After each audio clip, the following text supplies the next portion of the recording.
saya Nur Fitri Burhan dengan nilai sambung 105-721-108-720 dari kelas manajemen 20C Fakultas Ekonomi dan Bisnis Universitas Muhammadiyah Makassar. Baiklah, pada video kali ini saya akan menjelaskan materi tentang lembaga zakat dan wakaf.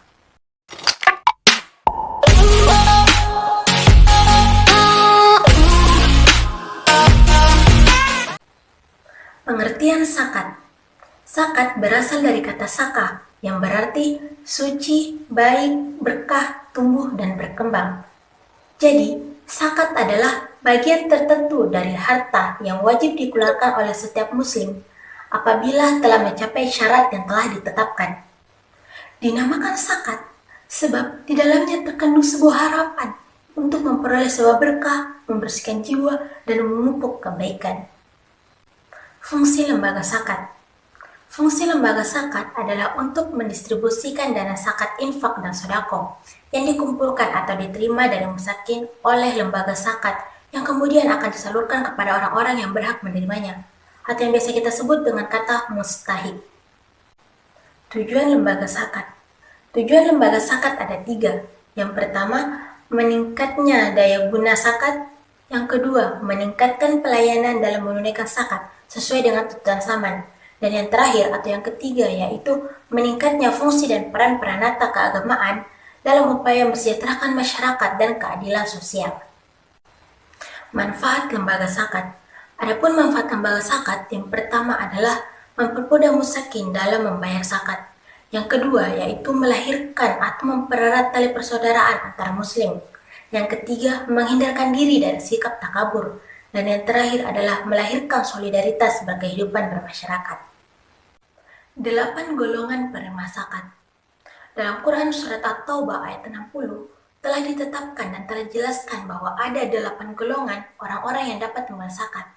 Yang pertama yaitu fakir, di mana fakir ini adalah mereka orang-orang yang tidak memiliki apa-apa atau hampir tidak memiliki apa-apa, sehingga mereka tidak dapat memenuhi kebutuhan pokok hidupnya. Yang kedua yaitu miskin. Miskin adalah mereka orang-orang yang memiliki harta namun tidak dapat memenuhi kebutuhan dasar hidupnya. Yang ketiga adalah amil. Amil adalah mereka orang-orang yang mendistribusikan atau mengumpulkan zakat. Dan yang keempat yaitu mualaf. Mualaf adalah orang-orang yang baru masuk Islam sehingga membutuhkan bantuan untuk menguatkan tauhidnya. Dan yang kelima yaitu rikab. Rikab adalah budak atau hamba sahaya yang ingin memerdekakan dirinya. Yang keenam adalah garimin. Garimin adalah mereka orang-orang yang berhutang untuk memenuhi kebutuhan hidupnya dalam mempertahankan jiwa dan isanya. Yang ketujuh adalah fisabilillah. Fisabilillah adalah mereka orang-orang yang berjuang dalam menuju jalan Allah, baik dalam bentuk dakwah, tauhid, dan lain sebagainya. Dan yang terakhir adalah Ibnu Sabil. Ibnu Sabil adalah mereka orang-orang yang kehabisan biaya di perjalanan dalam menuju jalan Allah Subhanahu wa Ta'ala. Jenis zakat. Jenis zakat terbagi atas 2 bagian. Yang pertama, zakat fitrah dan zakat mal. Di mana zakat fitrah ini adalah zakat yang wajib dikeluarkan bagi setiap jiwa muslim, baik perempuan maupun laki-laki, yang akan dikeluarkan pada saat bulan Ramadan. Contohnya seperti mengeluarkan 3,5 liter beras, gandum, dan lain sebagainya.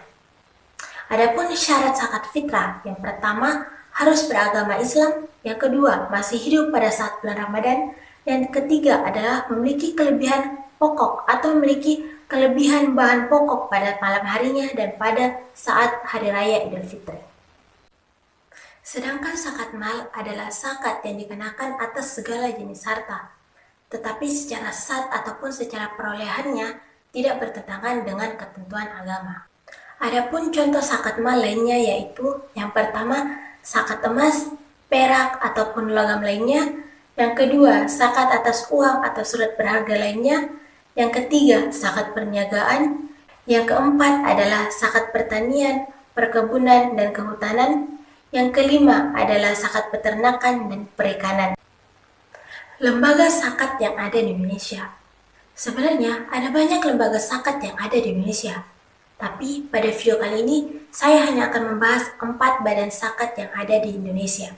Yang pertama yaitu Basnas atau Badan Amil Zakat Nasional, di mana Basnas ini merupakan satu-satunya badan amil zakat yang dibentuk oleh pemerintah untuk menyalurkan zakat, infak, dan sedekah pada tingkat nasional.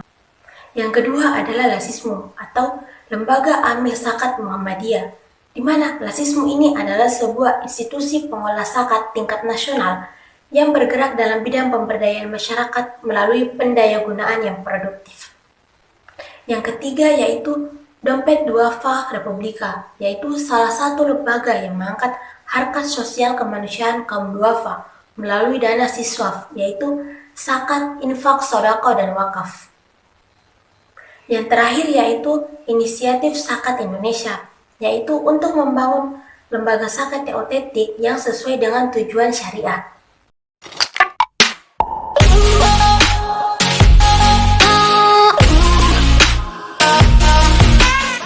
Pengertian wakaf. Secara bahasa, wakaf berasal dari kata waqafa, yang berarti al-habs atau menahan. Sedangkan secara istilah, wakaf berarti menahan sesuatu atau menghentikan harta yang dapat diambil manfaatnya guna untuk kebaikan demi menuju jalan Allah SWT. Tujuan lembaga wakaf. Tujuan lembaga wakaf adalah untuk melaksanakan kegiatan pengelolaan dana zakat dengan fungsional, prosedural, profesional, transparan, dan amanah. Manfaat wakaf. Manfaat wakaf ada 4, yaitu yang pertama, mendapatkan amal jariah, yang kedua, mempererat tali persaudaraan, yang ketiga, membantu pembangunan negara, dan yang terakhir, membangun jiwa sosial yang tinggi. Dasar hukum wakaf di Indonesia. Dasar hukum wakaf Indonesia merujuk pada Quran Surah Al-Hajj ayat 77 dan Quran Surah Al-Imran ayat 92. Selain itu, dasar hukum wakaf Indonesia juga diatur dalam Undang-Undang Nomor 42 Tahun 2006 terkait tentang pelaksanaan Undang-Undang Nomor 41 Tahun 2004 secara hukum positif wakaf. Itulah tadi materi yang sempat saya jelaskan pada video kali ini. Lebih dan kurangnya mohon dimaafkan. Billahi fisabilillah haq, fastabiqul khairat. Wassalamualaikum warahmatullahi wabarakatuh.